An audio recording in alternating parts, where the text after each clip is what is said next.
اعوذ باللہ من الشیطان الرجیم بسم اللہ الرحمن الرحیم اللہم صلی علی سیدنا و مولانا محمد و علی آلہ و اصحابہ و بارک وسلم وصلی علیک۔ ناظرین محترم، احمد نصیر آپ کی خدمت میں حاضر ہے۔ آج ہمارے ساتھ ایک ایسی منفرد شخصیت براجمان ہے کہ جن کے بارے میں جتنا کہا جائے کم ہے، لیکن انہوں نے کبھی اپنے بارے میں خود کچھ کہا ہی نہیں۔ نوجوانوں کے انتہائی پسندیدہ، انہوں نے نہ کبھی خود کو عالم دین کہا، نہ کبھی خود کو مفتی اعظم پاکستان کہا۔ ان کا تعارف میں اس طریقے سے کراؤں گا، بہت سارے ملاؤں پر ہے ان کے سوالوں کا قرضہ۔ موجود ہیں ہمارے ساتھ انجینئر محمد علی مرزا۔ السلام علیکم۔ جی وعلیکم السلام ورحمۃ اللہ وبرکاتہ۔ ولا حول ولا قوۃ الا باللہ۔ اللہم صلی علی محمد وعلی آل محمد۔ احمد بھائی، اللہ تعالیٰ آپ کے حسن زن کی لاج رکھے۔ اللہ کا نام لے کے شروع کریں جی۔ آپ کے جو بھی سوالات ہیں انشاءاللہ ہم کوشش کریں گے کہ بہت شکریہ، آپ کا طبیعت ٹھیک ہے؟ آپ کی جی جی خیریت سے؟ الحمدللہ۔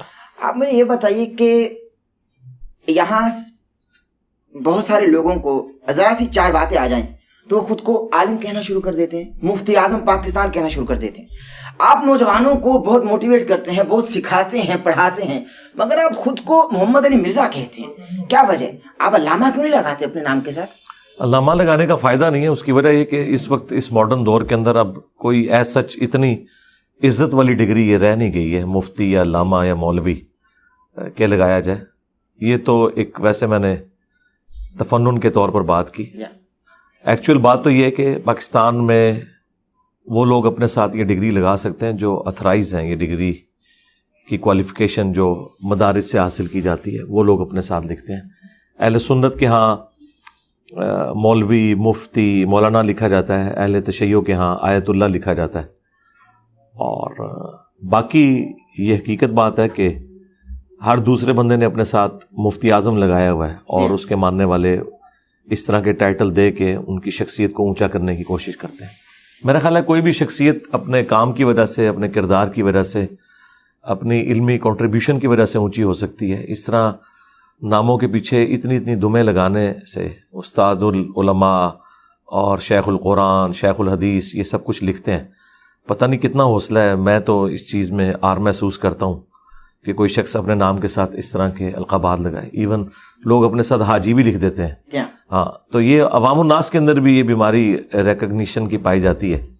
تو جو میں تھا میں نے وہ لکھ لیا، محمد علی مرزا میرا نام ہے، اور انجینئرنگ میری فیلڈ ہے، میکینیکل انجینئرنگ میں میں نے ڈگری کی ہے، تو اس کی وجہ سے میں نے انجینئر محمد علی مرزا جو بنتا تھا وہی ساتھ لکھ کے لگایا۔ باقی جو ہم دین کی خدمت کر رہے ہیں وہ ہر مسلمان کی بیسک رسپانسبلٹی ہے، اور وہ کسی عالم کے ذمہ نہیں ہے کہ اس نے صرف رسول اللہ کی مبارک دعوت صلی اللہ علیہ وآلہ وسلم پہنچانی ہے، بلکہ قرآن میں اللہ تعالیٰ نے فرمایا کنتم خیر امۃ اخرجت للناس تأمرون بالمعروف وتنہون عن المنکر، تم بہترین امت ہو جو لوگوں کے نفع کے لیے نکالے گئے، لوگوں کو نیکی کا حکم دیتے ہو اور برائی سے روکتے ہو، اور اللہ پر ایمان رکھتے ہو جیسا کہ ایمان لانے کا حق ہے۔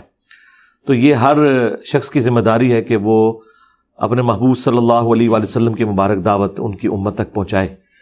اسی وجہ سے اس امت کا مرتبہ ہے، یعنی اس امت کا مرتبہ صرف رسول اللہ کی نسبت کی وجہ سے نہیں ہے، بلکہ نبی الاسلام کی جو ایک کوالٹی ہے ختم نبوت، کہ آپ کے بعد کوئی پیغمبر نہیں آئے گا، جس کی برکت سے اس امت کو نبیوں والا کام شفٹ ہوا۔ چونکہ کام بہت بڑا تھا اس لیے امت کا مرتبہ بڑھ گیا، کوئی شک نہیں۔ اگر یہ کام شفٹ نہ ہوتا تو ہم بھی اگلی امتوں کی طرح ایک امت ہی ہوتے۔ ہمیں نبی الاسلام نے یہاں تک فرمایا بلغوا عنی ولو آیہ، صحیح بخاری کے اندر، کہ پہنچا دو میری طرف سے خواہ تمہیں ایک آیت ہی آتی ہو۔ حتیٰ کہ صحیح بخاری میں یہاں تک آیا کہ شیطان نے انسانی شکل میں آ کے آیت الکرسی کا وظیفہ بتایا سیدنا ابو ہریرہ کو، تو نبی الاسلام نے فرمایا کہ 3 دن سے جو انسانی شکل میں تیرا مہمان تھا وہ شیطان تھا، لیکن اس نے بات سچی کی ہے کہ جو آیت الکرسی پڑھ کے رات کو سو جائے، صبح تک ایک فرشتہ اس کی حفاظت کے اوپر مامور ہو جاتا ہے۔ تو ہم نے سچی بات کی تصدیق بھی کرنی ہے، اور جو حق بات پتہ چلے ہم نے لوگوں تک پہنچانا بھی ہے۔ اس کے لیے کسی ڈگری کی ضرورت نہیں ہے۔ جامعہ ترمذی میں حدیث موجود ہے، اس کو سپورٹو ابن عباس کا قول ہے کہ حکمت مؤمن کی گمشدہ میراث ہے، جہاں سے بھی ملے حاصل کر لو۔ یہ آپ کسی کافر سے بھی حاصل کر سکتے ہیں، کسی مسلمان سے بھی، اور جب آپ کو یہ علم آ جائے اس کے بعد اس کو پھیلانا یہ آپ کی رسپانسبلٹی ہے۔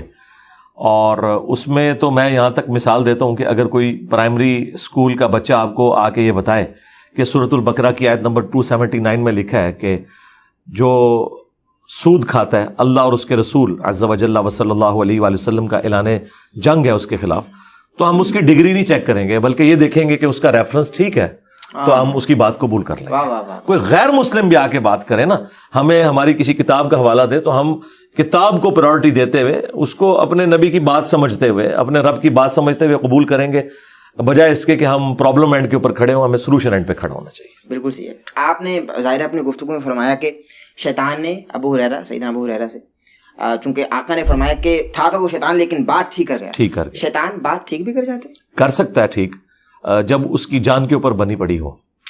بیسیکلی سیدنا ابو ہریرہ نے اسے پکڑ لیا تھا جب وہ انسانی شکل میں آیا تھا، تو اس نے یہ ایک مدنی رشوت دی تھی کہ مجھے آج چھوڑ دو، اس کے بدلے میں تمہیں ایک وظیفہ بتاتا ہوں۔ تو بیسیکلی اس نے اپنی جان چھڑانے کے لیے، ایک بڑا فساد بچانے کے لیے ایک چھوٹی سی نیکی کر لی۔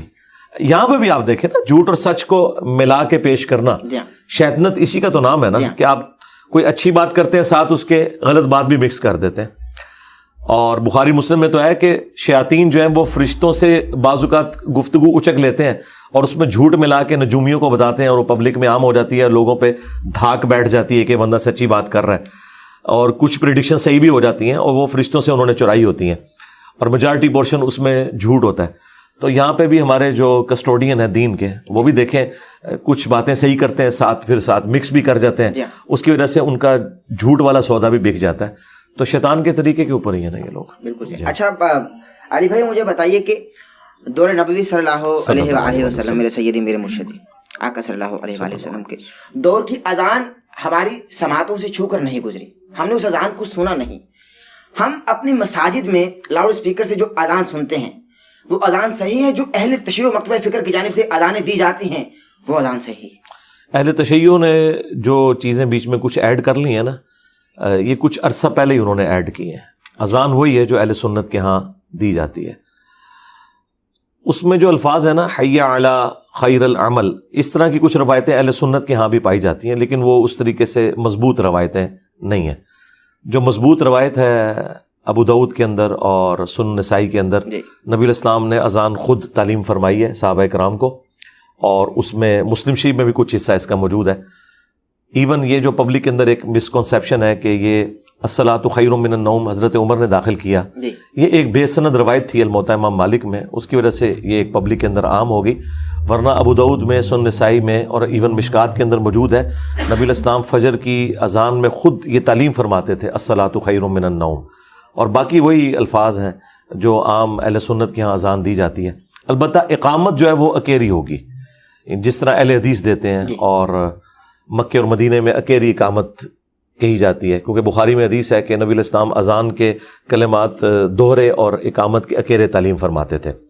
البتہ ایک حدیث ہے صحیح مسلم کے اندر اور ابو داؤد کے اندر تو بڑی تفصیل کے ساتھ ہے، اذان ترجیح، یعنی جس میں آپ اشہد ان لا الہ الا اللہ 4 دفعہ کہتے ہیں اور اشہد ان محمد رسول اللہ 4 دفعہ کہتے ہیں۔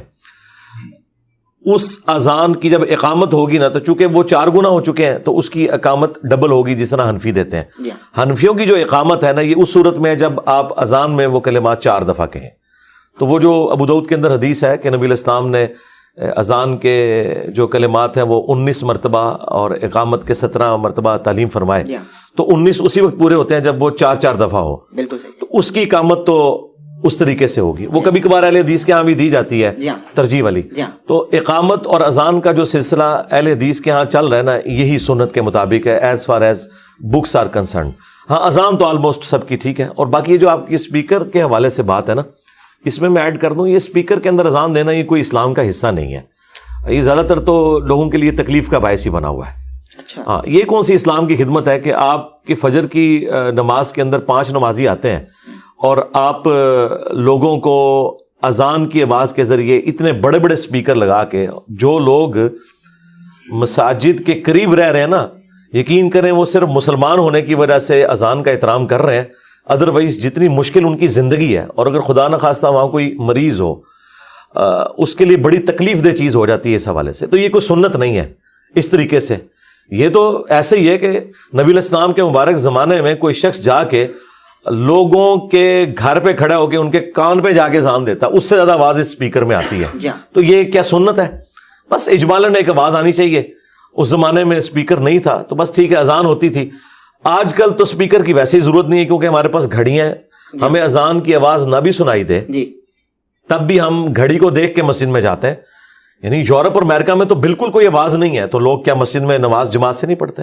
مجھے بھی سال ہر سال ہوئے ہیں, ہم نے گھڑی کا حساب رکھا ہوتا ہے کہ 1 بجے جمعہ ہے یا 1:30 بجے جمعہ ہے اور عصر کی نماز 4 بجے, تو ہم گھڑی کے مطابق جاتے ہیں. اذان کی آواز آئے نہ اس سے کوئی غرض ہی نہیں ہوتا. تو میرا خیال ہے یہ اذانوں کا یہ والا سلسلہ کہ پورے ایک اسپیکر کے سٹینڈ کھڑے کیے ہوئے ہیں اور لوگوں کو تکلیف میں ڈالا ہوا ہے. اگر یہاں اس چیز کو ختم بھی کر دیا جائے تو کوئی ایسا معاملہ نہیں ہے. یہ میں اس لیے بات کر رہا ہوں, انڈیا میں پچھلے دنوں گورنمنٹ نے پابندی لگائی ہے, مسلمان وہاں پہ ہنگامہ کھڑا کر رہے ہیں.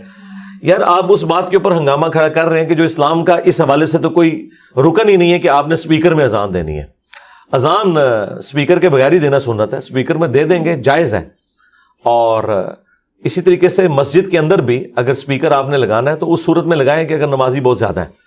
یہ نہیں ہے کہ آپ مسجد کے اندر 5 نمازی کھڑے ہیں اور آپ نے اسپیکر کے ذریعے پورے محلے میں شبینے کی آواز جا رہی ہے اور لوگوں کو جان بوجھ کے آپ تنگ کر رہے ہیں. کئی مریض بھی ہیں اس میں, اور اگر کوئی آ کے بات کر لے تو آپ ان کے اوپر یعنی توہین مذہب کا الزام لگا دیں. تو میرا خیال ہے جذبات کی بجائے نا عقلاً ان معاملات کو دیکھنا چاہیے. صحیح بخاری میں آتا ہے حضرت عثمان غنی رضی اللہ تعالیٰ عنہ کے دور میں جب مسلمانوں کی آبادی بڑھ گئی اور مسجد میں زیادہ رش ہوتا تھا تو پھر انہوں نے پیرلل میں ایک اذان بازار میں شروع کروائی. اسپیکر تو نہیں تھا, جو انہوں نے مسجد میں 2 اذانیں شروع کر دی ہیں بالکل غلط ہے. اذان پیرلل میں ایک ہوگی, ایک مسجد میں ایک بازار میں, تاکہ ان تک آواز پہنچ جائے. اس کا آج کل ایک ماڈرن طریقہ اسپیکر کے ذریعے. اس طرح کی کوئی ضرورت ہے تو وہ آپ ضرور کریں, ادروائز اسپیکر کو اس کام کے لیے استعمال کرنا. اور پھر اس میں اللہ کا شکر ہے پاکستان میں تو پابندی لگ گئی ہے اب یہ خطبات کے اوپر, ورنہ تو یہ سٹوریاں کہانیاں ایک دوسرے فرقوں کو کافر ڈکلیئر کرنا یہ کچھ اسپیکر کے اندر ہوتا تھا. اب گورنمنٹ نے پابند کیا کہ آپ نے صرف عربی خطبہ دینا ہے, جیسے اردو تقریر شروع ہوتی ہے وہ اسپیکر کو آف کر دیتے ہیں. اللہ کا شکر ہے میں تو بڑا خوش ہوں اس حوالے سے. لوگ تو علی بھائی پہلے ہی آپ کو آڑے ہاتھوں لیتے ہیں اور الٹا آپ یہ بتا رہے ہیں کہ بھائی یہ اذانیں جو مسلمانوں کے کانوں میں اذان کی فقط ایک آواز آتی ہے, یہ اس اذان پر جائیں نہ جائیں مسجد میں ایک آواز تو جانے دے بھائی, اللہ کا نام تو جانے دے کان میں. اس میں سے کیا روک رہے ہیں بھائی؟ جی اس لیے کہ اس میں سے نکالنا کیا ہے, اس کا اگر آپ نے کوئی ایڈوانٹیج لے لیا تو وہ مجھے بتائیں. نام سن کے اللہ سکون کہاں سے ملتا ہے تو مریضوں کو پوچھیں نا کہ ان کو سکون ملتا ہے کہ نہیں ملتا. جب رمضان کی پوری رات آپ لوگ شبینے چلاتے ہیں, ربیع الاول کی 12 راتوں میں آپ نے ڈیک کے اوپر قوالیاں اور نعتیں لگائی ہوتی ہیں, تو یہ اس تکلیف کا میں نے کہا وہ اظہار نہیں نہ کرتے, صرف آپ سے ڈرتے ہیں نا. تو وہ تکلیف تو وہ کاٹ رہے ہیں. 4 بندے جوش کے اندر کہتے ہیں کہ ہمیں مزہ آ رہا ہے, اس طرح تو مزہ ڈیفائن نہیں نہ ہوتا. مزہ تو تب ہے کہ جب آ رہا ہو واقعی. یہ تکلیف ہے کہ رات کو ایک شخص نے 10-11 بجے سونا ہے اور آپ نے 1 بجے تک قوالی لگائی ہوئی ہے اور شبینے کے اوپر آپ نے اسپیکر کے ذریعے پورے محلے کے اندر تلاوت سنوا رہے ہیں لوگوں کو, تو انہوں نے سونا نہیں ہے. آپ اس کام کا ان کو پابند کر رہے ہیں کہ جو زیادہ سے زیادہ ایک نفلی چیز ہے, اور وہ بھی آپ کے لیے کہ جو سن رہے ہیں. محلے والوں کا کیا قصور ہے کہ آپ ان کو سنا رہے ہیں. اور یہ میں جو بات کر رہا ہوں نا, یہ اللہ کا شکر ہے, یہ آپ تو کراچی سے ہیں, کراچی میں جو باپا جانی ہے الیاس قادری صاحب, باقاعدہ انہوں نے ویڈیو میں کہا ہے کہ یہ غلط ہے, ایسا نہیں ہونا چاہیے. انہوں نے خود مانا ہے. بہت کم بھی ہو گئے نا وہ تو لاؤڈ اسپیکر سے. ہاں جی پہلے بہت زیادہ تھے تو کم ہو گئے. اچھا اگلے سوال کی جانب بڑھ رہا ہوں جی.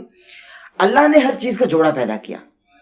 سوال یہ ہے کہ جناب مریم کو بنا شوہر کے اللہ نے بیٹا کیسے دیا؟ ذرا سوال مکمل ہونے دیجیے. کہ بنا شوہر کے جو جناب مریم کو اللہ نے بیٹا عطا فرمایا, اس سے رب کی فطرت کا قانون بھی ٹوٹ گیا ایک طریقے سے, کیونکہ رب نے خود فرما دیا قرآن میں کہ میں نے جوڑا پیدا کیا. قانون بھی ٹوٹ گیا اور ایک نیا مذہب بھی وجود میں آ گیا, تو نقصان ہو گیا نا. دیکھیں نقصان جو اس طرح کے ہوتے ہیں نا, ان غلط رویوں کی وجہ سے ہوتے ہیں. جب کوئی شخص 10 کو 0 لگا کے 100 بنا دے اور ایک بندہ آ کے ایک اور 0 لگائے اس کو 1000 بنا دے, جتنی بات ہے اس کو رکھنا چاہیے. پہلے تو میں اس کا اینٹی وینم اور پھکی والا جواب دیتا ہوں جو قرآن میں اللہ تعالیٰ نے کرسچنز کو دیا ہے کہ عیسیٰ ابن مریم اللہ کے نزدیک آدم کی مثل ہیں. اللہ تعالیٰ نے کن فیکون کر کے انہیں بنایا. یہ بہت بڑی بات تھی کہ سیدنا عیسیٰ ابن مریم کی ماں تو تھی نا, صرف ایک ایلیمنٹ والد والا مس ہوا نا.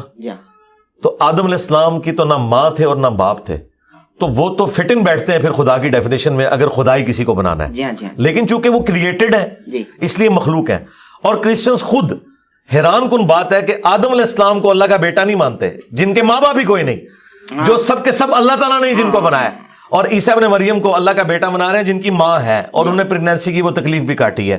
قرآن میں پوری رپورٹ ہوئی ہے. یہ تو عقلاً ایک الزامی اور پھکی والا جواب، اینٹی وینم والا جواب ہو گیا اس حوالے سے، اور لاجیکل آنسر بھی ہے. باقی اللہ تعالیٰ جان بوجھ کے اپنے قانون قدرت کو توڑتا ہے، یہ بتانے کے لیے کہ ان اللہ علی کل شیء قدیر.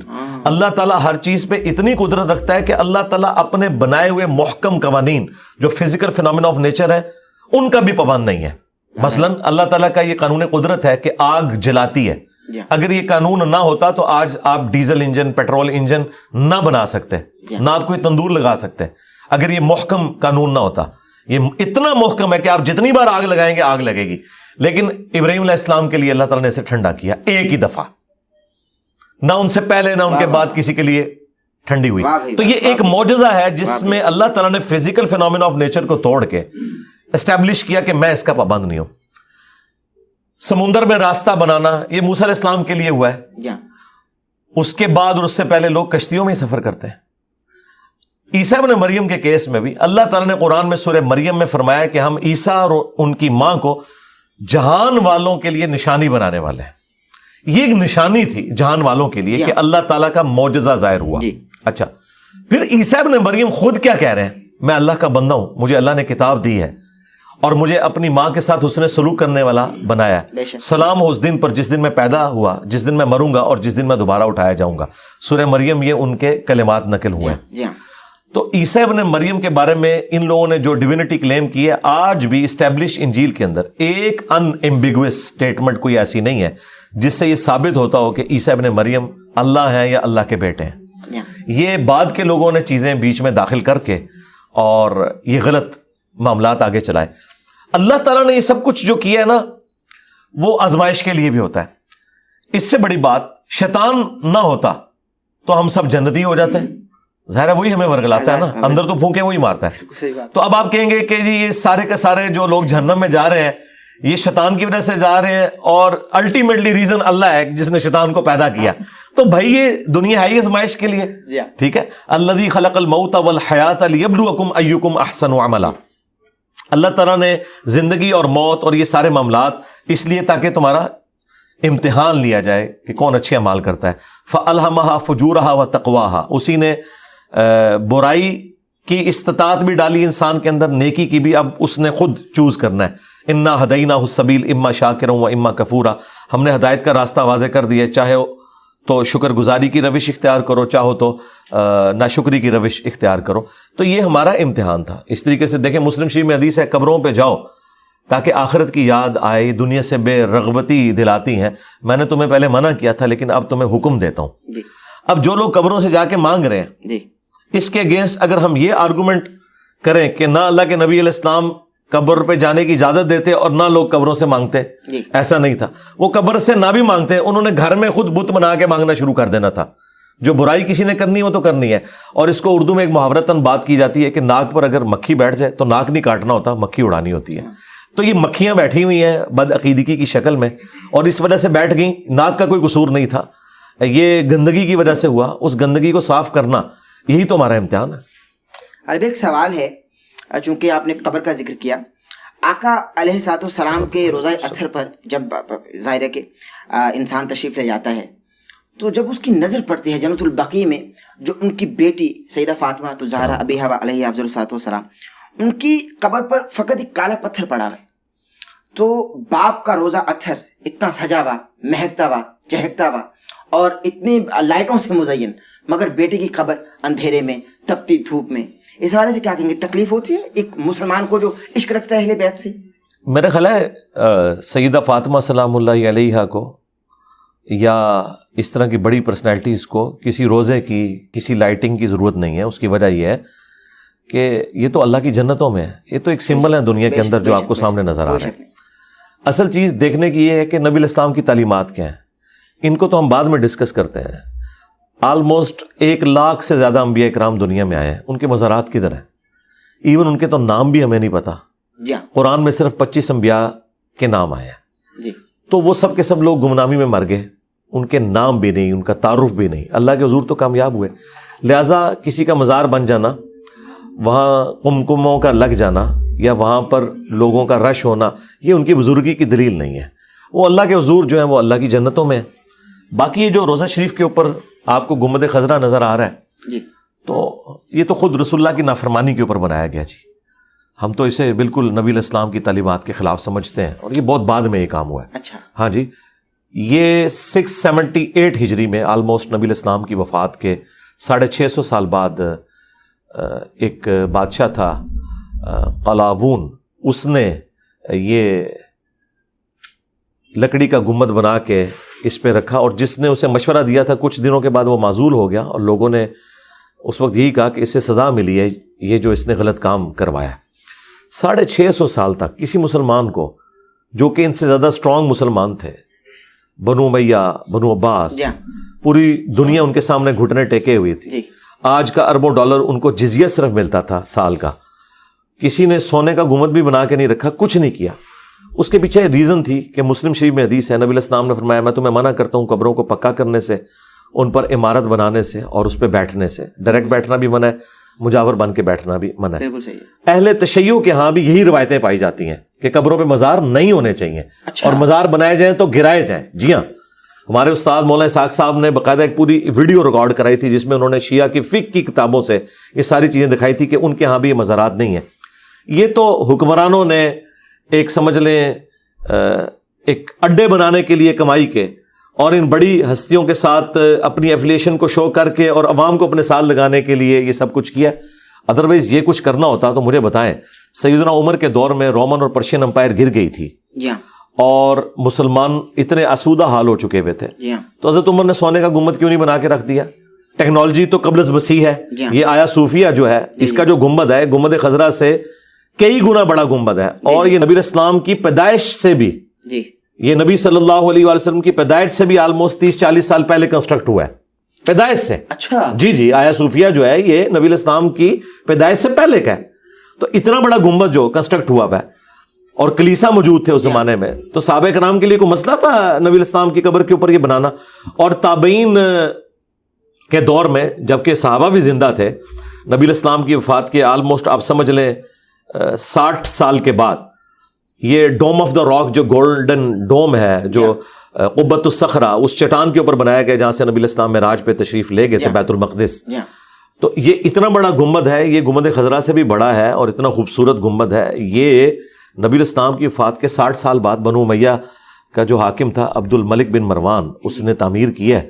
اس کے لیے کوئی مسئلہ تھا کہ جب ادھر اتنا بڑا بنایا تو نبی علیہ السلام کی قبر اطہر پہ بناتا؟ اسے پتا تھا کہ نبی علیہ السلام نے اس چیز سے منع کیا ہوا ہے اور کسی نے اس کو ایکسیپٹ نہیں کرنا تھا. تو مجھے بتائیے جو کام نبی علیہ السلام کی وفات کے 650 سال بعد ہو رہا ہے وہ دین کیسے ہو گیا؟ گنبد خضرا کا تعلق نبی علیہ السلام کے ساتھ نہیں ہے, اس کا تعلق حکمرانوں کے ساتھ ہے. لہٰذا اگر آج ہم یہ ڈیمانڈ کرتے ہیں کہ سعودی حکومت کو یہ گنبد خضرا اتار لینا چاہیے اور اس کو اپنی اسی واپس حالت میں لے کے جانا چاہیے جو خلفائے راشدین کے دور میں تھا کہ حجرہ عائشہ بنا ہوا تھا, اس کے اندر قبر اطہر تھی, اوپر سے کوئی ننگی نہیں ہو جائے گی, وہ چھت تھی پراپر. آپ کا یہ تقاضا ہے؟ جی ہمارا تو تقاضا ہے, ہم تو سعودی حکومت سے تقاضا کرتے ہیں. نہیں, بے ادبی کیسے ہوگی؟ بے ادبی تو انہوں نے کی ہے کہ جنہوں نے نبی علیہ السلام کے بارے میں قرآن میں آیت ہے لا ترفعوا اصواتکم فوق صوت النبی, نبی کی آواز سے بھی آپ نے اپنی آواز کو بلند نہیں کرنا, آپ کے اعمال غارت ہو جائیں گے. جن لوگوں نے یہ حرکت کی کہ اس کنسٹرکشن کے دوران انہوں نے اوپر گنبد رکھا اور یہ شور مچایا, ظاہر ہے کہ اس طریقے سے تو اوپر گنبد نہیں رکھا گیا, وہاں پہ کوئی کرینے تو نہیں تھی, یہ سارے کا سارا جو ٹھوکا ٹھاکی انہوں نے کی ہے نبی علیہ السلام کی قبر اطہر کے پاس, کیونکہ نبی علیہ السلام اپنی وفات کے بعد بھی اس طرح ہی قابل احترام ہے جس طرح زندگی میں تھے, تو بے ادبی تو انہوں نے کی ہے. اور اسی وجہ سے سعودی علماء نے کہا تھا یہ گنبد خضرا کی طرح کے بڑے بڑے گنبد بقیہ غرقد میں بھی, سیدہ فاطمہ سلام اللہ علیہا کی قبر اطہر کے اوپر بھی, اور اس طریقے سے اما عائشہ سلام اللہ علیہا, امام مالک رحمہ اللہ, حضرت عثمان غنی رضی اللہ تعالیٰ عنہ, اور سیدہ فاطمہ کے ساتھ ہی قبریں حضرت عباس کی جو نبی علیہ السلام کے چچا ہیں, اور اس کے بعد امام حسن علیہ السلام, امام زین العابدین اور امام باقر اور امام جعفر, ان کی قبریں بقیہ غرقد میں موجود ہیں. اور اس کے اوپر ایک بہت بڑا گنبد تھا, اس کی ریئل ٹائم پکچرز بھی اویلیبل ہیں, آپ گوگل میں جائیں تو لکھیں تو یہ ساری پھر گرائیں سعودی حکومت نے نا گنبد خضرا انہوں نے جنت البقیع جی 8 شوال کو جی اسی کا یہ رونا روتے ہیں, جی اسی کا رونا روتے ہیں 1926 میں. تو ہم ان سے بھی کہتے ہیں کہ آپ رونا اس چیز کا کیوں رو رہے ہیں کہ جو کام ہی بعد میں ہوا تھا, نبی علیہ السلام نے یہ کام کیوں نہیں کروایا؟ مولا علی علیہ السلام نے سیدہ فاطمہ کا قبہ کیوں نہیں بنوا دیا؟ وہ تو خلیفہ راشد بھی تھے نا, کیوں نہیں قبہ بنوایا؟ یہ قبے نہیں تھے اسلام کے اندر. اسلام میں آپ گاڈ اورینٹڈ ہیں. جب ہستی ایک دنیا سے چلے گی تو زیادہ زیادہ آپ ان کی قبر پہ جائیں گے, اور ان جو اہل البیت کی قبریں ہیں, انبیاء کی قبریں ہیں, یہ دعاؤں کی قبولیت کا ذریعہ ہے. اللہ سے جا کے وہاں دعا مانگیں, وہاں پہ سلام آپ عرض کریں. بس یہ تھا. یہ سارے کے سارے معاملات جو بعد میں ہوئے ہیں ان کو آپ دین بنا کے کیوں پیش کر رہے ہیں؟ بالکل صحیح. وہ دین تو نہیں ہے نا. بالکل صحیح. اور مولا علی تو خود یہ مزارات توڑواتے رہے. جو بنی ہوئی قبریں بھی تھیں اونچی, صحیح مسلم میں آئے نبی الاسلام نے حضرت علی کی ڈیوٹی لگائی تھی, اور حضرت علی نے اپنے دور خلافت میں ابو حیاج اسدی کی ڈیوٹی لگائی تھی کہ تم یہ ساری قبریں جو اونچی بنی ہیں ان کو زمین کے برابر کرو. زیادہ زیادہ 1 بالش رکھ سکتے ہیں. نبی الاسلام کی قبر اطہر بھی 1 بالش تھا, 9 انچ. تو بعد میں لوگوں نے یہ سب کچھ کیا, اور صحابہ کرام کے زمانے میں تو اس طرح کے معاملات نہیں تھے. تو جو کام بعد میں ہوا ہے وہ کس طرح دلیل بن سکتا ہے؟ اب اگر کوئی کہتا ہے یہ دلیل بن سکتا ہے تو ہم اہل تشیع سے ہی معذرت سے ہی عرض کریں گے کہ پھر بعد میں تو 400 سال تک یہ بھی رہا ہے کہ 1517 سے لے کے 1917 تک 400 سال تک خانہ کعبے میں 4 مصلے تھے, حنفی, شافعی, مالکی, حنبلی. ٹھیک ہے. اہل تشیع کا کوئی مصلی نہیں تھا. سنیوں کے 4 مصلے تھے, اور سارے اپنی اپنی جماعت لادا کرواتے تھے. ویسے چاروں کو حق پہ بھی مانتے تھے اور ایک دوسرے کے پیچھے نماز بھی پڑھتے. ڈرامہ بازی کی ہوئی تھی انہوں نے. تو یہ ڈرامہ بازی سعودی حکومت نے ختم کروائی ہے.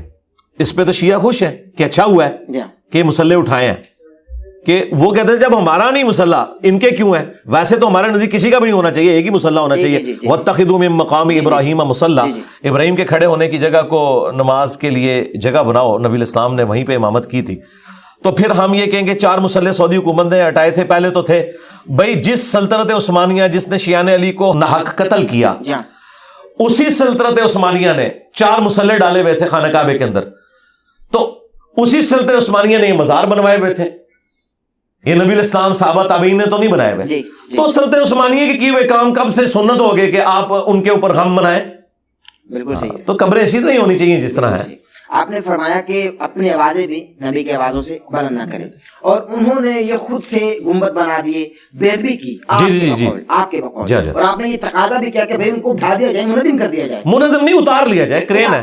نہیں, اٹھانے سے پتہ کیا ہوتا ہے, یہ اتنے ظالم ہے کہ جب ہم یہ بات کرتے ہیں نا تو یہ کہتے ہیں روزہ شریف کو مٹا دو. جی اس طرح تو نہیں بات ہو, روزہ شریف کی تو بات ہی نہیں ہو رہی. روزہ شریف تو دعاؤں کی قبولیت کی جگہ ہے, وہ اس پلانٹ ارتھ پہ افضل ترین جگہ ہے, وہ اس دنیا کا حصہ ہی نہیں ہے, وہ تو جنت کا ٹکڑا ہے, ریاض الجنہ ہے. بخاری مسلم میں حدیث ہے کہ میرے گھر سے لے کر میرے ممبر تک جنت کے ٹکڑوں میں سے ایک ٹکڑا ہے.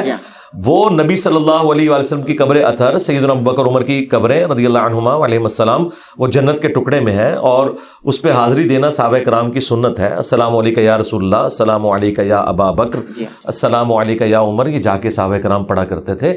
وہ ساری چیزیں اپنی جگہ ہیں. اس کو آپ یوں سمجھیں جس طرح ہم کرسچن سے یہ ڈیمانڈ کرتے ہیں کہ آپ جیزس کرائسٹ کو خدا کا بیٹا نہ کہیں, تو وہ اس کو جیزس کرائسٹ کی توہین سمجھتے ہیں. جبکہ قرآن تو اس سے بھی ایک سٹیپ آگے جا رہا ہے کہ عیسیٰ نہ تمہارے نفع کے مالک ہے نہ نقصان کے. عیسیٰ ان کی ماں روٹی کھانے کے محتاج تھے. اللہ ارادہ کرے عیسیٰ کو, ان کی ماں کو اور ساری مخلوقات کو تباہ کر دے, اللہ کا کوئی کیا بگاڑ لے گا. اب یہ تینوں سورۃ المائدہ کی آیات ہیں جو میں نے کوٹ کی ہیں. کیا ان آیات کو ہم جیزس کرائسٹ کی توہین سمجھیں گے؟ نہیں. توحید اسٹیبلش کرنے کے لیے آپ کو یہ کہنا پڑے گا. اس طریقے سے سنت کو اسٹیبلش کرنے کے لیے جب ہم یہ بات کرتے ہیں کہ جو کام رسول اللہ کی نافرمانی کے اوپر ہوا ہے, اس کو جذباتی طور پر یہ کیوں ہینڈل کرتے ہیں؟ کل کو اگر کوئی جذباتی طور پر یہ ہینڈل کرے کہ جی قرآن سے میں آیت نکال دوں گا کہ عیسیٰ روٹی کھانے کے محتاج تھے, پھر تو روٹی افضل ہوگی عیسیٰ سے, تو وہ تو کافر ہی ہو جائے گا نا. میں قرآن سے آیت نکال دوں گا کہ عیسیٰ اور ان کی ماں تمہارے نفع نقصان کے مالک نہیں ہے, عیسیٰ علیہ السلام کے بارے میں اتنے توہین آمیز کلمات ہیں, نعوذ باللہ, یا اللہ ارادہ کرے عیسیٰ اور اس کی ماں کو ہلاک کر دے, تو یہ تو بڑی توہین ہوئی ہے. تو توہین نہیں ہوئی ہے. توحید اسٹیبلش کرنے کے لیے جب نبیوں کو لوگ اللہ کے مقابلے پر کھڑا کرتے ہیں نا, پھر اللہ تعالیٰ اپنی توحید کو اسٹیبلش کرنے کے لیے ایسے جملے بولتا ہے تاکہ توحید اسٹیبلش ہو. جس طرح حضرت ابوبکر صدیق نے دیکھیں کیا فرضی جملہ بولا ہے, من کان یعبد محمدا فإن محمدا قد مات. نہ کوئی آیت نہ کوئی حدیث, یہ ان کا اپنا ذاتی جملہ. جو آیت بھی کوٹ کی انہوں نے اس میں بھی یہ نہیں تھا, اس میں تو تھا وما محمد الا رسول قد خلت من قبلہ الرسل افإن مات او قتل یا انک میت وانہم میتون.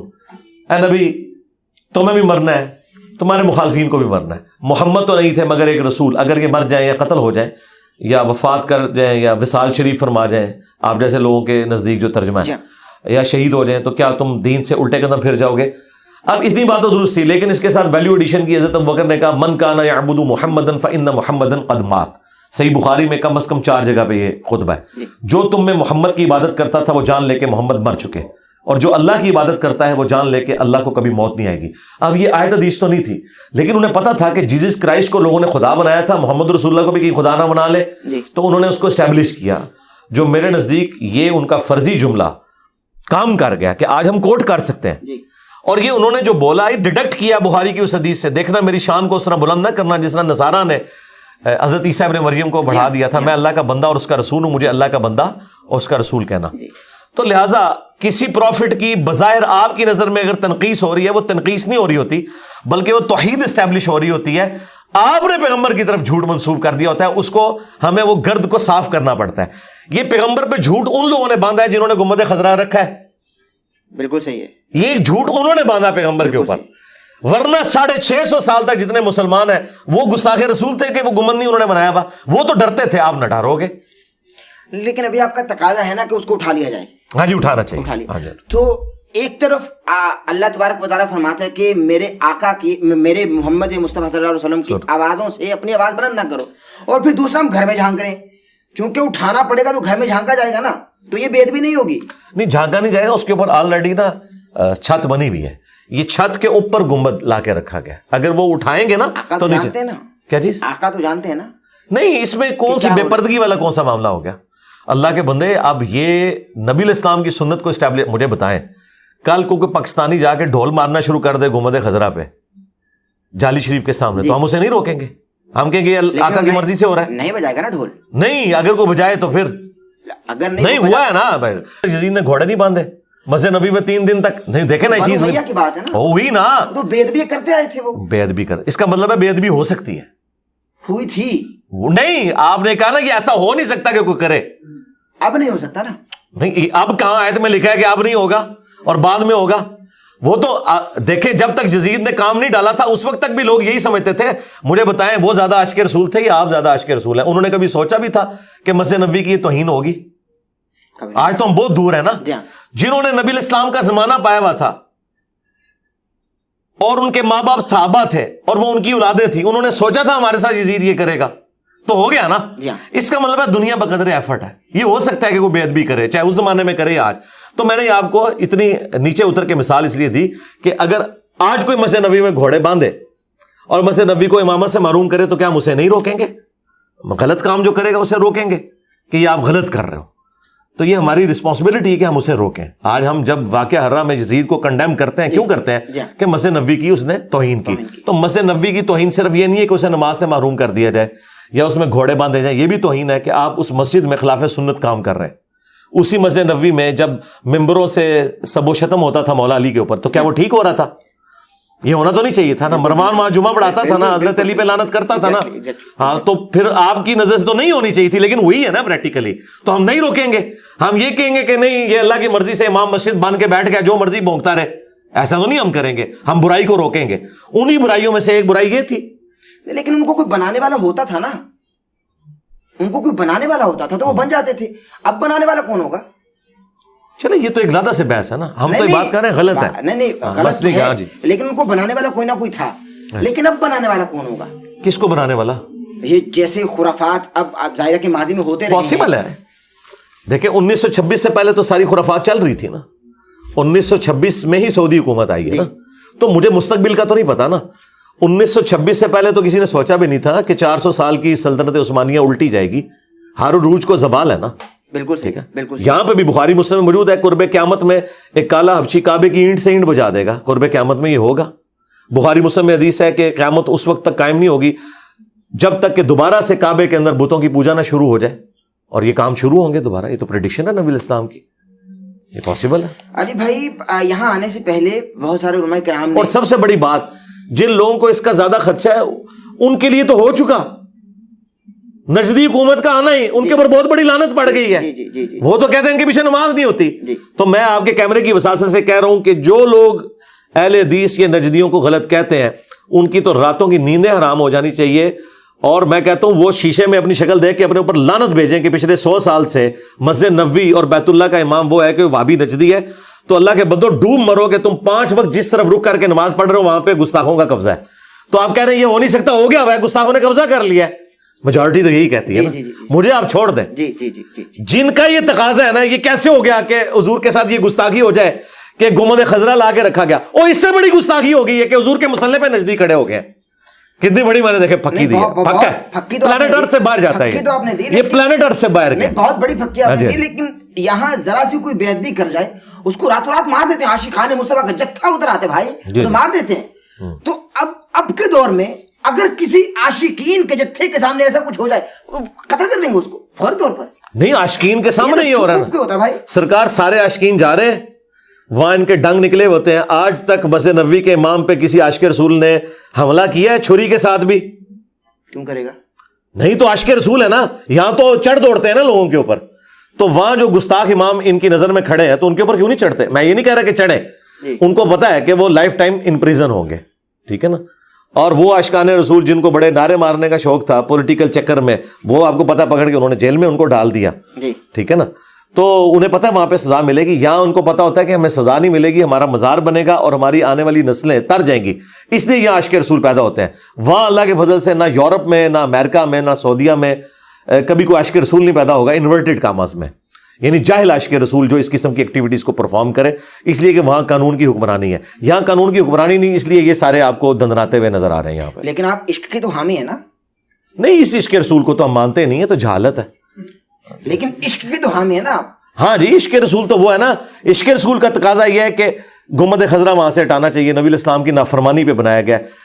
فرمان یہ ہے کہ قبروں پہ عمارت بنانے سے تمہیں منع کرتا ہوں. نبی الاسلام کے اس حکم کو اسٹیبلش کرنا چاہیے, اور عشق رسول ہمیں پہلے پاکستان سے شروع کرنا چاہیے. یہاں جتنے مزار ہیں نا ان کے اوپر سے عمارتیں ہٹانی چاہیے. میں قطع کروں گی, معذرت چاہتا ہوں. بالکل صحیح, آپ کا موقف ظاہر ہے کہ عوام سن رہے, اس سے پہلے بھی لوگوں نے سن رکھا ہے. آپ کے ایک کلپ میں آپ ہی نے فرمایا آقا علیہ الصلوۃ والسلام کی حدیث کے کسی کا دل دکھانا آپ کے سارے اعمال ضائع کر دیتے ہیں. آپ نے فرمایا, چونکہ آقا نے فرمایا, آپ کوٹ کر رہے تھے کہ سارے اعمال ضائع کر دیتے. آپ کی ان باتوں سے کروڑوں ناظرین کی دل آزاری ہو رہی ہے, آپ دل دکھا رہے ہیں غائبانہ طور پر. تو کیا آپ پر یہ شرائط لاگو نہیں ہوں گی, آپ کی پکڑ نہیں ہوگی؟ دل دکھایا جا رہا ہے, آن لائن دل دکھایا جا رہا ہے. پہلے عالم آن لائن ہوتا تھا, اب آن لائن دل دکھایا جا رہا ہے بھائی. ہاں جی, تو کیا آپ کو شرائط لاگو؟ ہاں جی, اس میں یہ ہے کہ دیکھیں, ہم نے تو اس شخص کا دل نہیں دکھانا جس کی قبر مدینے میں ہے صلی اللہ علیہ وآلہ وسلم. تو نبی صلی اللہ علیہ وآلہ وسلم کی نافرمانی میں جو کام ہو رہے ہیں ان کی تو ہم نے مخالفت کرنی ہے, کیونکہ قرآن میں نبی کی آواز سے بھی آواز کو بلند نہیں کرنا. یہ تو چھوٹی چیز ہے جی. نبی کے فرمان سے اگر کوئی اپنی بات کو بلند کر دے تو ہم کیا اسے مسلمان سمجھیں گے؟ ایک یہ کہ نبی الاسلام کے ساتھ گفتگو کرتے ہوئے نیچرلی آواز بلند ہو گئی, اس پہ اللہ کا اتنا غصہ ہے. اور ایک ہے نبی آپ کو کہیں کہ یہ کام آپ نے نہیں کرنا, اور نہ صرف آپ کریں بلکہ آپ اس کے دفاع کے لیے کھڑے ہو جائیں, تو ایسا شخص تو مسلمان کہلانے کا حقدار بھی نہیں ہے. تو یہ مسلم شریف میں حدیث میں نے امام مسلم سے گن پوائنٹ پہ داخل نہیں کروائی ہے. نبی الاسلام کا فرمان کہ قبروں پہ عمارتیں مت بناؤ, اور مسلم شریف میں ہے کہ مولا علی نے اونچی قبریں توڑوائیں, اور یہ ظالم ایسے جھوٹے ہیں, یہ کہتے ہیں وہ کافروں کی قبریں تھیں. مسلم شریف میں عبادہ ابن صامت کی حدیث موجود ہے کہ رومن امپائر کی جنگ کے دوران روڈس نامی جگہ, آج بھی ایک روڈس شہر ہے, وہاں پہ ان کا ساتھی جب فوت ہوا صحابی, انہوں نے قبر اس کی زمین کے برابر بنوائی یا ایک بالشت اونچی, اور کہا کہ نبی الاسلام اس سے اونچی ہمیں قبر نہیں بنانے دیتے تھے. تو مسلمانوں کی قبروں کا ذکر موجود ہے. تو اب مجھے بتائیں, اگر مسلمانوں کی قبریں اس طریقے سے اونچی قبریں نیچی کروائی جائیں اور تصویریں مٹائی جائیں اور مزارات توڑوائے جائیں, تو یہ تو نبی الاسلام کے فرمان کو اسٹیبلش کرنا ہے. اگر اسی کی وجہ سے کسی شیطان کا دل دکھتا ہے, میں تو آپ کی بات کے ساتھ ایگری نہیں کرتا کہ کروڑوں مسلمانوں کا دل دکھے گا, کیونکہ یہ بڑا خطرناک معاملہ ہو جائے گا کہ نبی الاسلام کے حکم کو پورا کرتے ہوئے اگر کسی کا دل دکھ رہا ہے تو وہ کافر ہی ہوگا, مسلمان نہیں ہوگا. صرف اسی معاملے نہیں نا, بہت ساری باتیں کہہ جاتے ہیں نا. وہ ٹھیک, ابھی تو صرف جو یہ بات ہو رہی ہے نا اس کو ڈسکس کریں کہ آپ جن کو مسلمان سمجھ رہے ہیں, میرا خیال ہے آپ نے ان کا ایمان سٹیک پہ لگا دیا ہے, کیونکہ جو نبی کے فرمان کو اسٹیبلش کرنے کی وجہ سے کسی کا دل دکھے وہ تو خود ہی مسلمان نہیں ہے. تو سب سے پہلے تو ہم اسے مسلمان کریں گے, اسے نبی الاسلام کے حکم کا پابند کریں گے. تو ہم نے یہ نہیں دیکھنا کہ لوگ کیا سوچتے ہیں, ہم نے یہ دیکھنا ہے کہ نبی صلی اللہ علیہ وآلہ وسلم نے کیا فرمایا. آپ دیکھیں صحیح بخاری میں حضرت عمر نے منکرین زکوٰۃ کے خلاف قتال کرنے سے منع کیا. انہوں نے کہا کلمہ تو پڑھ رہے ہیں, نماز پڑھ رہے ہیں, صرف زکوٰۃ کے مسئلے میں اختلاف ہے نا. تو حضرت ابوبکر نے کیا کہا کہ جو نبی علیہ السلام کے دور میں ایک رسی بھی دیتا تھا نہیں دے گا, میں اس کے خلاف قتال کروں گا, کیونکہ جس طرح نماز اللہ کا حق ہے نا, اس طرح زکوٰۃ بھی اللہ کا حق ہے دولت میں. تو حضرت عمر فاروق رضی اللہ تعالیٰ کے مشورے کو حضرت ابوبکر نے ریجیکٹ کیا, اور حضرت عمر کے الفاظ ہیں اللہ نے ابوبکر کا سینہ کھول دیا کہ انہیں وہ بات سمجھ آ گئی جو ہمیں نہیں آئی تھی. تو بھائی اگر حضرت عمر کو ایک بات سمجھ نہیں آئی اور کئی صحابہ کو سمجھ نہیں آئی جو اکیلے ابوبکر کو سمجھ آئی ہوئی تھی, تو آج بھی ہو سکتا ہے کہ مجھے کوئی ایسی بات سمجھ آئی ہے جو آپ کو بھی سمجھ آ رہی ہے کہ نبی علیہ السلام نے فرمایا کہ قبروں پہ مارتے ہیں, نہیں بنانی جی. تو حضرت ابوبکر نے صحابہ سے مخالفت کرتے ہوئے دین کو اسٹیبلش کیا, منکرین زکوٰۃ کے خلاف پروٹیسٹ نہیں کیا, تلوار اٹھائی ہے. ہم تلوار نہیں اٹھا رہے ان مزار والوں کے خلاف, ہم صرف ان کو علمی طور پہ کہہ رہے ہیں کہ یہ جو تم نے نافرمانی کے اڈے قائم کیے ہیں نبی علیہ السلام کی مخالفت کے اوپر, یہاں پہ جتنے مزار بزرگوں کے بنائے ہوئے ہیں, یہ فوراً خود گراؤ. بالکل صحیح, ہم نہیں گراتے, تم گراؤ. بالکل صحیح. تمام حق آپ تک کیسے پہنچ گیا؟ یہ بخاری مسلم کی وجہ سے. لوگ کیوں نہیں پڑھتے؟ لوگ دیکھیں, لوگوں کی تو حالت یہ ہے کہ اکثر لوگوں کو تو کلمہ ہی نہیں آتا, نماز نہیں آتی, قرآن ترجمے سے نہیں پڑھا ہوا. اگر تو ہم کوئی اپنی کتاب لکھ کے آپ کے حوالے کریں تو آپ ضرور کہیں کہ یہ آپ کے اوپر کوئی شاعری اتری ہے, جس طرح ان کے بزرگوں کے اوپر, صوفیوں کے اوپر شاعری اترتی تھی اور وہ شاعرانہ کلام پڑھ کے اسے دین بنا کے پیش کرتے تھے. یہ بخاری مسلم قرآن کے ترجمے انہوں نے چھاپے ہوئے ہیں, اپنے اپنے فرقوں کے ترجمے خود پڑھ کے دیکھ لیں کہ کیا یہ لکھا ہوا ہے کہ نہیں. جو کچھ میں بیان کر رہا ہوں, اگر کوئی بریلوی ہے تو مسلم شریف بریلویوں کی کھول کے پڑھ لے کہ اس میں کیا لکھا ہوا ہے یا نہیں لکھا ہوا, یہ آپ بات کریں. تو میں نے وہ جو شروع میں مثال دی تھی کہ اگر ایک پرائمری اسکول کا بچہ کہتا ہے کہ 279 نمبر آیت میں لکھا ہے سود کھانے والے کے خلاف اللہ رسول کا جنگ ہے, تو آپ مجھے یہ کہیں گے یہ پاکستان میں اتنے بینک کیوں کھل گئے ہیں؟ بھائی میرا کیا لینا دینا ان بینکوں کے ساتھ جو سودی کام کر رہے ہیں؟ میں تو ان پرنسپل سود کو حرام ہی بتاؤں گا نا. بالکل صحیح. جس طرح ان بینکوں کی وجہ سے سود حلال نہیں ہوتا, تو مزاروں کی وجہ سے مسلم شریف کی حدیث ختم نہیں ہو جاتی. میرا کتنا پیارا جواب آپ کو مل گیا, یہ بھی پلانٹ ارتھ سے باہر گیا. اچھا بالکل صحیح ہے, بالکل صحیح ہے. اچھا علی بھائی, جب میں حاضر ہوا ہوں نا یہاں, جب میں حاضر ہوا ہوں تو ہمیں بتایا گیا انتظامیہ کی جانب سے کہ یہ جو کرسیاں لگی ہوئی ہیں نا, جی یہاں بابوں کو بٹھانے, ان کا ادب کرو, کیونکہ بڑے بابے ہیں نا, بزرگ ہیں, ان کا عزت کرو, احترام کرو, بابوں کا ادب کرو. تو یہاں جب بیٹھا تو یہاں عجیب جملہ سننے کو ملا, بابے دشائی کوئی نہیں. ایک طرف بابوں کا ادب کرایا جا رہا ہے, دوسری طرف کہا جا رہا ہے بابے دشائی کوئی نہیں. وہ بابے ان بابوں سے بہتر ہوں گے, یہ میں بتا رہا ہوں آپ کو, آپ کی نظر میں. ہاں نہیں بتا رہا ہوں میں آپ کو. اس حوالے سے کیا کہیں گے؟ اس کرسی پہ کوئی ایک بابا بھی نہیں ہے جس نے چشتی رسول اللہ کلمہ پڑھوایا ہو, ٹھیک ہے. اگر اس طرح کا بابا میرے ہتھے چڑھ جائے تو پھر دیکھیں اس کے ساتھ ہم کیا کرتے ہیں, ٹھیک ہے. اسے توبہ کروائیں گے, ماریں گے نہیں. تو اللہ کا شکر ہے یہاں پہ جتنے آتے ہیں محمد رسول اللہ پڑھتے ہیں اور اسی چیز کو آگے لے کے چلتے ہیں. تو آپ مجھے بتائیں کہ محمد رسول اللہ پڑھنے والا بابا قابل احترام ہے یا چشتی رسول اللہ پڑھنے والا نہیں باقاعدہ مریدوں سے پڑھوانے والا قابل احترام ہے, یا اشری تھانوی رسول اللہ پڑھوانے والا, اسے انڈورس کرنے والا قابل احترام ہے؟ تو میرا خیال ہے کسی مسلمان سے بھی پوچھ لیں تو اسے کلیئر ہے. تو بابوں کا احترام اس وقت تک ہے جب تک وہ رسول اللہ کے ساتھ غداری نہ کریں. یہ دیکھیں, یہ بابے وہ ہیں جنہوں نے وفاداری کی ہے, تو ہم نے ان کی کتابیں اپنے ٹیبل کے اوپر رکھی ہیں. ہم انہیں رحمہ اللہ کہتے ہیں, رضی اللہ عنہ کہتے ہیں. میں امام بخاری, امام مسلم کے ناموں کے ساتھ علیہ السلام بھی استعمال کرتا ہوں رسپیکٹ کے طور پر. تو ان بابوں سے ہمیں اختلاف نہیں ہے. جس طرح آپ کو پتہ ہے کرائسٹ اور اینٹی کرائسٹ ہے جی, کرائسٹ مسیحا, اور دجال کو بھی کہتے ہیں مسیح دجال. آپ کو پتہ ہے بھی دجال کو مسیح کیوں کہتے ہیں؟ اس لیے کہ وہ بھی مسیح ہونے کا دعویٰ کرے گا لیکن وہ جھوٹا مسیح ہے. عیسیٰ ابن مریم جو ہیں وہ سچے مسیح ہیں جی, اور دجال جھوٹا مسیح ہے, دونوں مسیح ہونے کا دعویٰ کر رہے ہیں. تو بابے وہ بھی ہیں جنہوں نے نبی الاسلام کی دعوت پہنچائی, امام بخاری, امام مسلم, یہ ہمارے بابے ہیں. اور بابے وہ بھی ہیں جنہوں نے اپنے بابوں کی جھوٹی تعلیمات, گستاخانہ تعلیمات امت تک پہنچائیں اور اسے آج تک ان کے ماننے والے پرنٹ کر رہے ہیں. تو ان بابوں کا تو ہم احترام کر ہی نہیں سکتے, کیونکہ بابوں کا احترام رسول اللہ کی نسبت کی وجہ سے ہے. جو رسول اللہ کے ساتھ غداری کرے اس بابے کا کوئی احترام نہیں. اور پریکٹیکلی اس میرے جملے کے اوپر اجماع امت ہے. کیا بریلوی بابا اشرف علی تھانوی کا احترام کرتے ہیں جس نے 1800 کتابیں لکھی ہیں؟ نہیں, کیونکہ احمد بریلوی نے اسے کافر ڈکلیئر کیا. اور بریلوی علماء کا یہ فتویٰ ہے کہ اشرف تھانوی کو جو مسلمان سمجھے وہ خود بھی کافر ہے. تو کروڑوں بزرگوں کے بزرگ اشری تھانوی دیوبندیوں کے بزرگوں کے تو امام ہے نا وہ جی ان کو آواز بریلوی اور ان کے کروڑوں فالوور کافر سمجھ رہے ہیں, اور ادھر یہ لوگ انہیں کافر سمجھ رہے ہیں. شیطانی لشکر المہند میں لکھا ہے. جی تو خود یہ ایک دوسرے کے کسی بابے کا احترام نہیں کرتے, اور جب ان سے آپ ریزن پوچھتے ہیں وہ کہتے ہیں گستاخ رسول ہیں, وہ مشرک ہیں, وہ فلاں ہیں, اس لیے احترام نہیں کرتے. تو ہم آپ کے ساتھ ہیں, ہم تصدیق کرتے ہیں کہ جو بابے گستاخ رسول ہیں, مشرک ہیں, ان بابوں کا احترام نہیں ہوگا. یہ میری ڈاکٹرن نہیں ہے, یہ آلریڈی انہوں نے ہمیں سکھائی ہوئی ہے. بالکل صحیح ہے. اچھا یہ بھی تو بابوں میں آئیں گے نا, علی حجویری اور سلطان العارفین اور بابا بلے شاہ, اور ان کے ساتھ ساتھ بہت سارے ایسے بزرگان جنہوں نے بہت کام کیا ہے, اور لوگ ان کو بہت عشق کرتے ہیں, ان سے محبت کرتے ہیں عشق رسول کی نسبت سے. اس بارے سے آپ ان کو بھی بیچ میں لیتے ہیں, ان کو شکی دے رہے ہیں, عشق رسول انہوں نے بھی چشتی یا رسول اللہ کہا ہے. جی جی دیکھیں یہ سارے وہی کچھ ہی ہیں نا. بات یہ ہے کہ اگر آپ سمجھتے ہیں کہ یہ وہ نہیں ہے تو آپ ان کا کوئی انڈیپینڈنٹ تعارف مجھے بتائیں نا.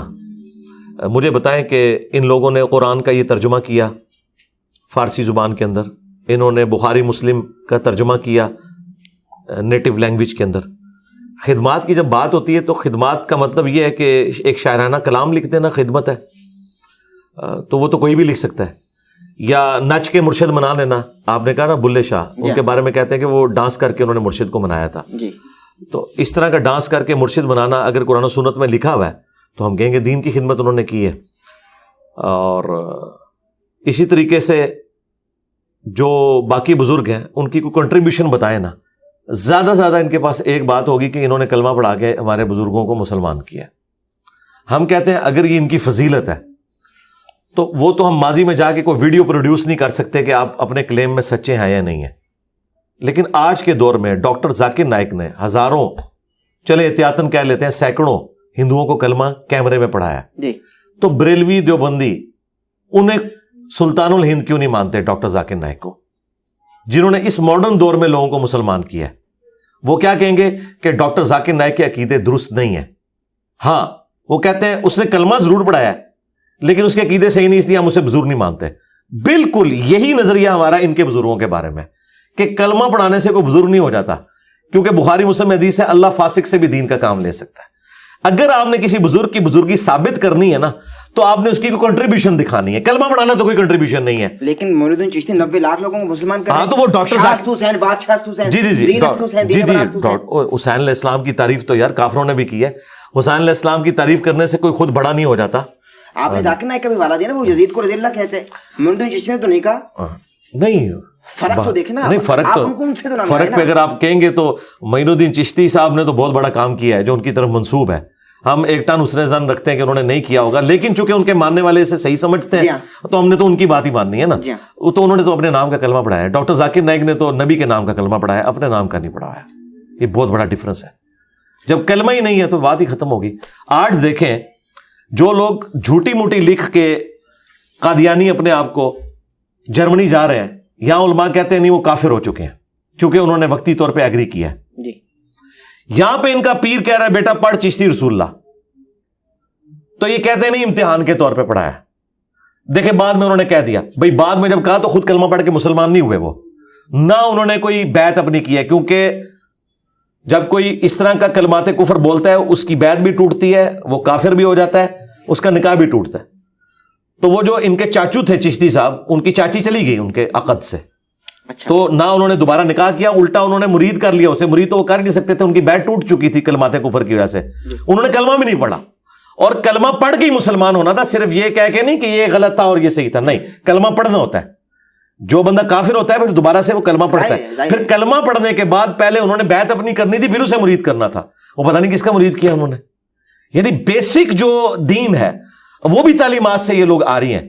تو آپ کہہ رہے ہیں ہم ان لوگوں کو بابا مان لیں, تو سوائے اس کے کہ کوئی شخص پرانا ہو جائے اور لوگ اس کی زیادہ عزت کرنا شروع کر دیں, یہ اگر دلیل ہے کہ وہ بندہ بزرگ ہے, تو غلام احمد قادیانی دجال کی زندگی میں اتنے لوگ اس کو نہیں مانتے تھے جتنے 800-125 سال کے بعد مان رہے ہیں.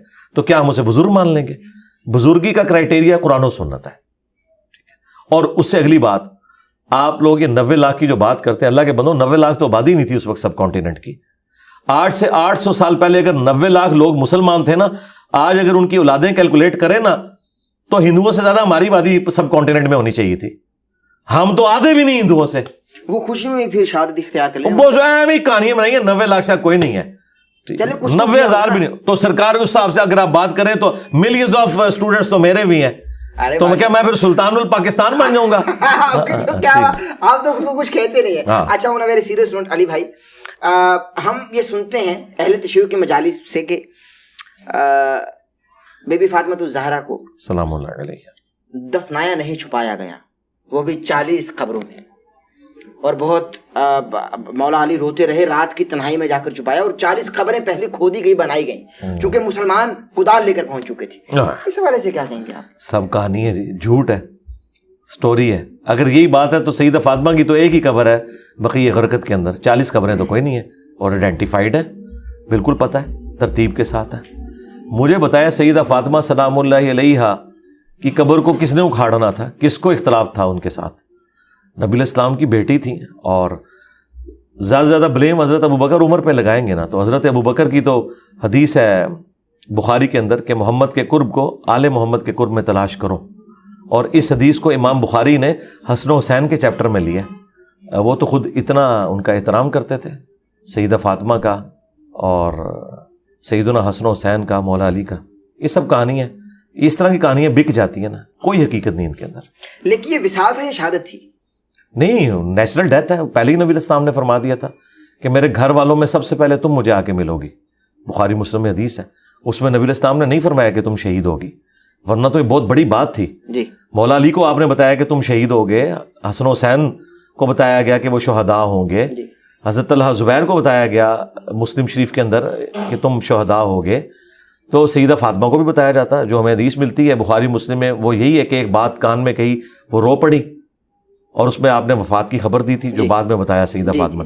اور دوسرا یہ بتایا کہ تم جنتی عورتوں کی سردار, اور سب سے پہلے میرے اہل البیت میں سے تم مجھے آ کر ملو گی. وہاں بڑا اچھا موقع تھا, نبی علیہ السلام کہتے کہ تم شہید ہو کے مجھے ملو گی. اور سب سے جو چھکے والی بات, اینٹی وینم, الزامی جواب, مولا علی علیہ السلام کیا کسی ایسے شخص کی بیعت کر سکتے تھے امت کے وسیع تر مفاد کے اندر بھی کہ جو ان کی بیوی کا قاتل ہو؟ یہ ہو ہی نہیں سکتا.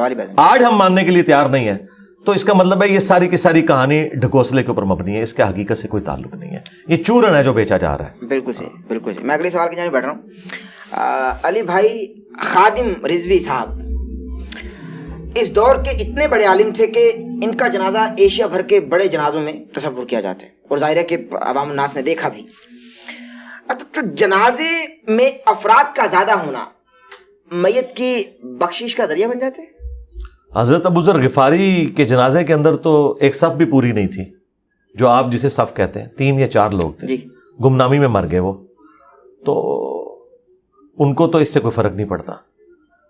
اب یہ کہنا کہ بڑے جنازے کسی کی بزرگی کی علامت ہے, تو پھر فرقوں سے ہٹ کے بات ہونی چاہیے نا. جی, تو مولانا مودودی رحمہ اللہ کا جنازہ جو ہے اس کی ویڈیوز بھی موجود ہیں. جی, قذافی اسٹیڈیم پورا بھرا ہوا تھا اور باہر بھی لوگ موجود تھے. تو مولانا مودودی کو کیا یہ لوگ جو خادم رضوی صاحب کے ماننے والے ہیں اس بنیاد پہ جنتی ڈکلیئر کر دیں گے؟ جنید جمشید صاحب کا اتنا بڑا جنازہ ہوا, حاجی عبد الوہاب صاحب جو رائے ونڈ میں 70 سال سے زیادہ بیٹھے رہے اور انہوں نے دعوت و تبلیغ کا کام کیا, کیا بریلوی ان کا جنازہ دیکھ کے, اتنا بڑا لاکھوں میں ان کا جنازہ ہوا ہے, مان لیں گے کہ وہ بزرگ ہیں؟ یہ کہیں گے کہ نہیں, جنازوں سے کیا فرق پڑتا ہے؟ بھائی جب دوسرے فرقے والے کا جنازہ ہو تو اس سے کوئی فرق نہیں پڑتا, تو تمہارے جنازے سے کیا فرق پڑے گا؟ اور دوسری طرف مسلم شریف میں حدیث ہے, اگر کسی مسلمان کے جنازے میں 40 بھی لوگ ایسے شریک ہو جائیں, ایک روایت میں 100 ہے, ایک میں 40, جو شرک نہ کرتے ہوں, تو اللہ تعالیٰ ان 40 لوگوں کی شفاعت اس شخص کے حق میں قبول کر لے گا, اس کی مغفرت ہو جائے گی.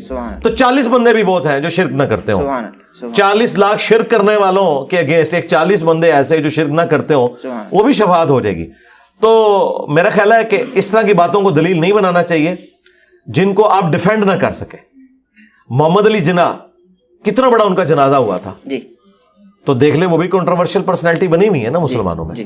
تو یہ ایک جذباتی جملہ تھا احمد بن حنبل کا, انہوں نے کہیں بول دیا تھا اس وقت کے حاکم وقت کو کہ ہمارے جنازے فیصلہ کریں گے, ٹھیک ہے نا. ہاں, تو یہ نہ قرآن ہے نہ حدیث ہے. احمد بن حنبل پتہ نہیں کوئی وکھرے جہاں میں تھے تو ایک جملہ انہوں نے بول دیا. ہم تو میرے بھائی حضرت امیر معاویہ رضی اللہ تعالیٰ عنہ کی بھی کوئی بات قرآن و سنت کے مطابق نہ ہو تو قبول نہیں کرتے. جی تو عام نمبل تو شاہی کوئی نہیں کہ وہ کوئی بات کریں اور ایک کوئی شرلی چھوڑ دے اور ہم لے کے اس کے پیچھے. یہ علم کی دنیا ہے, یہاں علمی بات ہونی چاہیے, یہ کوئی دلیل نہیں ہے. وہ تو بھائی حکمران جن کے ساتھ ہوتے ہیں ان کے جنازے بڑے ہو جاتے ہیں, اور جن لوگوں کے چاہنے والے ان کے ساتھ ہوتے ہیں ان کے جنازے بڑے ہو جاتے ہیں. اس سے کیا فرق پڑتا ہے؟ لیکن کنٹریبیوشن تو رہا ہے نا ان کا, خادم رضوی صاحب کا. کیا کنٹریبیوشن ان کا؟ کوئی ایک بتا دیں جو آپ سب سے بڑا ہے نا, سوچ کے بتائیں. ختم نبوت کی بات کی ہے اور بچوں کو عاشق رسول بنا دیا, جذبہ پھیلا دیا بھائی. نہیں, ختم نبوت لوگ سڑکوں پہ نکل آئے نا. ختم نبوت پہ تو انہوں نے کبھی بات ہی نہیں کی ہے. انہوں نے ہمیشہ اینٹی قادیانی بات کی ہے, ختم نبوت پہ کبھی بات. کنٹریبیوشن نہیں ہے یہ تو میں سمجھتا ہوں کہ ادھورا سچ جو ہے نا یہ زیادہ خطرناک ہوتا ہے. ختم نبوت پہ بات تب ہوتی کہ جب ان کے گھر میں جو آگ لگی ہوئی تھی چشتی رسول اللہ, اس کو بجھاتے. لاہور سے اٹھے تھے تو لاہوری سے وہ کتاب پرنٹ ہو رہی تھی. جی ہاں, ادھر تو کوئی دھرنا نہیں انہوں نے دیا. ٹھیک ہے. اسی طریقے سے میں نے ان کی زندگی میں کشف المحجوب جب وہ لہرایا کرتے تھے داتا دربار پہ بیٹھ کے, اس میں نبی الاسلام کے اوپر جو سکینڈل باندھا گیا ہے وہ دکھایا, اس کی پرنٹنگ تو انہوں نے کوئی نہیں رکوائی. تو وہ ایک کاز لے کے پہنچ گئے دھرنے میں, اور اس وقت وہ تو اپنی کاز کے لیے مخلص ہی تھے. ایجنسیوں نے انہیں اس وقت کی پولیٹیکل گورنمنٹ کو کمزور کرنے کے لیے یوز کر لیا. اور بس یہ ہے. باقی کنٹریبیوشن تب ہوگی ختم نبوت کے حوالے سے جب آپ چشتی رسول اللہ, اشری تھانوی رسول اللہ اور اپنے بزرگوں کی کتابوں میں جو گستاخانہ عبارتیں ہیں ان کو بھی پرنٹ کروانا بند کریں. وہ تو آپ کے گھر کی چیز ہے نا, یہ تو باہر کی چیز ہے. اپنے گھر کی چیز تو آپ آخری وقت تک لہراتے رہے, جبکہ آپ کے پاس میرے کلپس بھی پہنچ چکے تھے. اس لیے انہوں نے ویڈیو میں کہا ایک منڈا ہے جڑا نیٹ اتنے ہوندا ہے, پتہ ہے ایسے کہ منڈے نے کام پایا ہے. اور وہ نجی محفلوں میں کہتے تھے کہ اس منڈے نو ہاتھ نہیں ڈالنا, کیونکہ انہیں پتا تھا یہ باتیں ٹھیک کر رہا ہے. لیکن وہ بس اپنے فرقے کی محبت کی وجہ سے بول نہیں سکے. تو میں سمجھتا ہوں کہ ختم نبوت کی کاز تب ہوتی کہ جب یہ اس پہ بولتے. ہاں آپ یہ کہہ سکتے ہیں اینٹی قادیانی انہوں نے کام کیا, اور اس میں جو ان کی کنٹریبیوشن ہے اللہ سے وہ جزا لیں گے. باقی جو انہوں نے یہ تلخ رویے پیدا کیے ہیں امت کے اندر کہ ہر بریلوی کو اٹھا کے چڑھا دیا انہوں نے اہل حدیث اور دیوبندیوں کے اوپر گستاخ رسول کی شکل میں, تو اس کو تو میں سمجھتا ہوں یہ مینٹل ماڈل انہوں نے بدلا ہے. ایسا نہیں ہونا چاہیے. ان کے بیٹے میں کوئی تبدیلی دیکھتے ہیں؟ بہت زمین آسمان کا فرق ہے. بیٹے سے میں بہت خوش ہوں. اچھا جی جی بہت واہ بھائی واہ. کیوں خوش ہیں بھائی؟ اس وجہ سے کہ انہوں نے وہ لیگیسی اس طرح ساتھ نہیں لے کے چلے جذباتیت والی. ان کے اندر ایک یعنی آپ سمجھ لیں ہمبلنس ہے, دوسرے فرقوں کے لیے ٹالرنس موجود ہے. وہ شیعہ کو بھی مل رہے ہیں, وہ اہل حدیث کو بھی مل رہے ہیں, اس کی وجہ سے اپنے فرقے کے بڑے علماء کی وہ گالیاں بھی کھا رہے ہیں. تو اس وجہ سے میں تو ان کو کافی اس اعتبار سے پسند کرتا ہوں. بالکل صحیح, بالکل صحیح. اچھا مجھے علی بھائی یہ بتائیے کہ ایک روایت معلوم نہیں ملتی لیکن بہت ہم نے انٹرنیٹ پہ سنا کہ ایک بوڑھی عورت آقا علیہ الصلوۃ والسلام پر کوڑا پھینکتی تھی. خادم رضوی صاحب نے بھی اس پہ بہت جلالی انداز میں کہا کہ بھائی صحابہ مر گئے تھے معاذ اللہ, وہ کہاں تھے. بالکل جھوٹی روایت ہے. اس بارے سے کیا کہیں گے؟ یہ انہوں نے کہا کہ صحابہ مر گئے تھے. بالکل انہوں نے کہا. تو یہ تو گستاخی نہیں ہے. یہ جملہ میں بول دوں. آپ نہیں کرتے؟ نہیں میں الزامی زیادہ عمر کے ہیں وہ کر سکتے ہیں. بات یہ ہے کہ یہی جملہ اگر میں بولوں, آپ بولتے ہیں. نہیں میں یہ کہہ رہا ہوں نا, اگر یہ میں جملہ بولوں تو یہ لوگ کہتے ہیں گستاخی ہو گئی ہے. یہ خود بولیں تو یہ گستاخی نہیں ہوتی ہے. صحابہ مر گئے تھے, اس جملے کو کاٹیں گے, یہ میرا جملہ ہو تو کاٹ کے کلپ بنائیں گے, دیکھو یہ کہہ رہا ہے صحابہ مر گئے تھے, اس کو تمیز نہیں بات کرنے کی. تو یہ میں نے آپ کی بات میں سے یہ بات اچھ لی اس لیے کہ جب علمی کنٹریبیوشن میں اس طرح کی بات ہو رہی ہوتی ہے نا, اسے گستاخی نہیں شمار کیا جاتا, کیونکہ وہ صحابہ کی کوئی توہین نہیں کر رہا ہوتا. قرآن میں لکھا ہے نا کہ قرآن ہزل نہیں ہے, یعنی قرآن بکواس نہیں, نعوذ باللہ, یعنی ہزل نہیں ہے, وما ہوا بالہزل. تو اس کا یہ مطلب نہیں کہ قرآن کی کسی نے توہین کر دی ہے, یا قرآن میں ہے کہ نبی شاعر نہیں ہے تو نبی کی توہین ہو گئی ہے, یا نبی پاگل اور دیوانہ نہیں ہے تو نبی کی توہین ہو گئی ہے. نہیں ہے کہا ہے نا. ہاں, لیکن جب کہنے والا انجینئر ہوتا ہے تو گستاخی ہوتی ہے, جب یہ کہنے والے خود ہوتے ہیں تو گستاخی نہیں ہوتی. باقی یہ رہ گیا خادم رضوی صاحب کو یا کسی بریلوی عالم کو تو یہ حق ہی نہیں پہنچتا کہ وہ کسی واقعے کو یا کسی حدیث کی کتاب میں آئی ہوئی حدیث کو ضعیف کہیں. ان کے نزدیک تو ہر چیز ہی ٹھیک ہوتی ہے, وہ تو صحیح اور ضعیف کا فرق ہی نہیں کرتے. تو خادم رضوی صاحب کو تو حق نہیں پہنچتا. ہاں اگر آپ ہم سے اصول محدثین پہ پوچھیں تو یہ روایت ثابت نہیں ہے, لیکن جو لوگ اسے کہہ رہے ہیں ثابت نہیں ہے نا, ان کے نزدیک تو جو کچھ بھی وہ بیان کر رہے ہیں نا کچھ بھی ثابت نہیں ہے, اور وہ آلریڈی بیان کرتے ہیں. خادم رضوی صاحب جو کچھ کہانیاں خود کرایا کرتے تھے ممبروں کے اوپر, تو وہ بھی تو کوئی نہیں ثابت ہے, وہ کہاں سے ثابت ہو گئی ہیں؟ بالکل صحیح. تو وہ اس لیے کرواتے تھے کہ ان کے فرقے کو سپورٹ کرتی تھی, اور جو ان کے ایک بات کو سپورٹ نہیں کرتی تھی بات, اس کو وہ کہتے تھے یہ ثابت نہیں ہے. تو میرا خیال ہے کرائٹیریا ایک ہونا چاہیے. یعنی یہ صحیح روایت ہے نا آپ کے نزدیک؟ نہیں, کوئی صحیح نہیں ہے روایت. پاکستان کا مستقبل کیا دیکھتے ہیں؟ پاکستان کا مستقبل دعا ہی کر سکتے ہیں اس کے لیے. فی الحال تو ہمیں کوئی قریب کوئی روشن نظر نہیں آ رہا, لیکن دعا کرتے ہیں. آپ کا کوئی ارادہ ہے سیاست میں آنے کا؟ نہیں, کوئی ارادہ نہیں ہے. نوجوان بہت محبت کرتے ہیں آپ سے. نہیں, نوجوان محبت کرتے ہیں تو میں نوجوانوں کی محبت کی وجہ سے جس طرح باقی لوگوں کو زوم ہو جاتا ہے اور وہ ڈی ٹریک ہو جاتے ہیں, تو میں ان نوجوانوں کا استاد ہوں کہ جو واقعی استاد ہے اور پڑھا لکھا آدمی ہے, اسے پتہ ہے کہ میں نے نوجوانوں کی ڈگر پہ نہیں چلنا, بلکہ میں نے اپنی عقل کو استعمال کرنا ہے کہ اس وقت کس چیز کی ضرورت ہے. تو میں ان کے بہکاوے میں کبھی بھی نہیں آؤں گا, ورنہ میں ٹیچر کہاں سے ہوا؟ بالکل صحیح. استاد تو پھر استاد ہوتا ہے نا. علی بھائی بہت شکریہ, آپ نے قیمتی وقت عنایت فرمایا. جزاک اللہ جی, السلام علیکم. جزاک اللہ, اللہ سلامت رکھے آپ کو. ناظرین محترم, اسی کے ساتھ اپنے میزبان احمد نصیر کو اجازت دیجیے. ہمارے چینل کو سبسکرائب کر لیجیے, بیل آئیکن کے بٹن کو پریس کرنا ہر نہ بھولے تاکہ آپ آنے والے لیٹسٹ اپڈیٹ سے محظوظ ہو سکیں. اجازت دیجیے, اللہ حافظ.